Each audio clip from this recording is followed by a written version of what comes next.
Halo pemirsa, kita jumpa lagi di episode 19 yang membahas informasi lanjutan yang sangat penting tentang virus corona.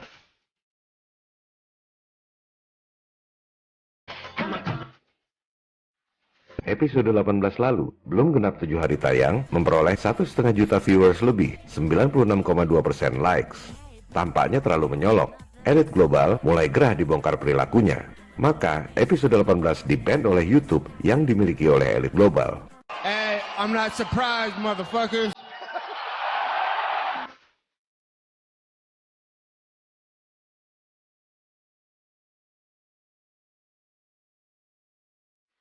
Pada episode ini, kita bongkar sebuah dokumen kredibel yang sangat mengejutkan.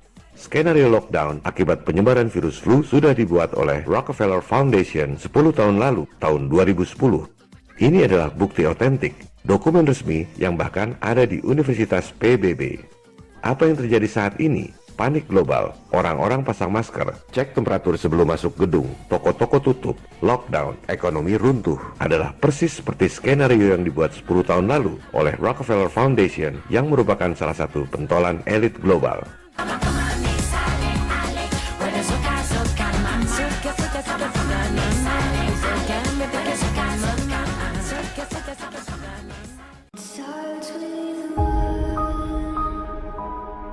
Dokumen Rockefeller Foundation tentang skenario wabah dan lockdown ini bisa Anda download di situs akademisi academia.edu.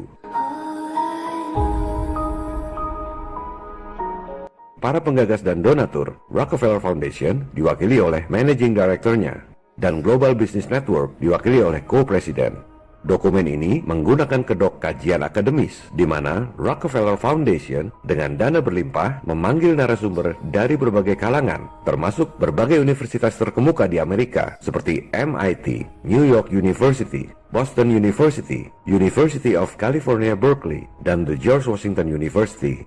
Kalau suatu saat dokumen ini terbongkar, seperti yang kita lakukan sekarang ini, mereka akan berkilah bahwa ini adalah kajian akademis, bukan rencana elit global. Anda harus bisa membaca yang tersirat, bukan hanya yang tersurat. Tahun 2010 itu, mereka membuat skenario terjadinya wabah 2 tahun kemudian. Menariknya, mereka menggunakan past tense, seolah-olah semua sudah terjadi. Mereka spesifik menggunakan istilah wabah sejenis flu yang berbeda dengan virus flu sebelumnya. Persis seperti itulah COVID-19. Wabah mengakibatkan lumpuhnya perekonomian, industri pada mati, rantai suplai dunia hancur, toko-toko dan kantor-kantor pada tutup, para karyawan jadi pengangguran. Hebatnya, mereka sudah menskenariokan bahwa Cina adalah negara pertama yang melakukan lockdown akibat virus, persis seperti yang terjadi di Wuhan 10 tahun kemudian.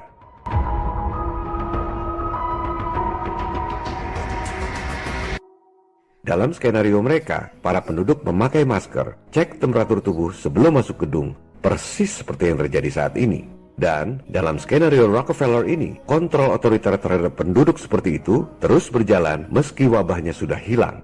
Silakan Anda baca sendiri tulisannya. Inilah tujuan lockdown yang sesungguhnya. Jangan pikir cuma sebentar. Tujuannya supaya rakyat jadi seperti tawanan di penjara. Dalam skenario elit global yang namanya pandemik virus, terorisme, krisis lingkungan seperti global warming hoax, krisis ekonomi, kemiskinan sengaja dibuat supaya rakyat dunia lemah. Sehingga pada akhirnya rakyat dunia sukarela tekuk lutut di bawah pemerintahan diktator yang otoriter. Perbudakan global, New World Order. One thing, I don't know why. It doesn't even matter how hard you try. Keep that in mind. I designed this rhyme to remind myself of a time when I...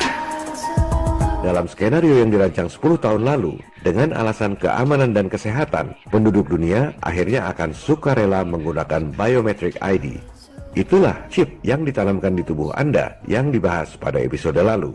Dalam skenario mereka, Anda akan minta ditanam chip secara sukarela karena takut masalah keamanan, takut masalah kesehatan, dan sekaligus nantinya sebagai alat pembayaran satu-satunya pengganti uang, mata uang.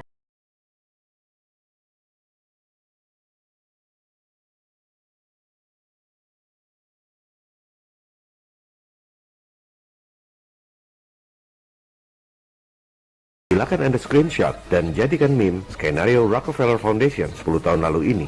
Poin nomor 1-5 adalah persis seperti yang terjadi saat ini. Sedangkan poin 6, 7, dan 8 saat ini belum terjadi. Adalah kewajiban kita, people power, untuk melawan agar hal itu tidak terjadi.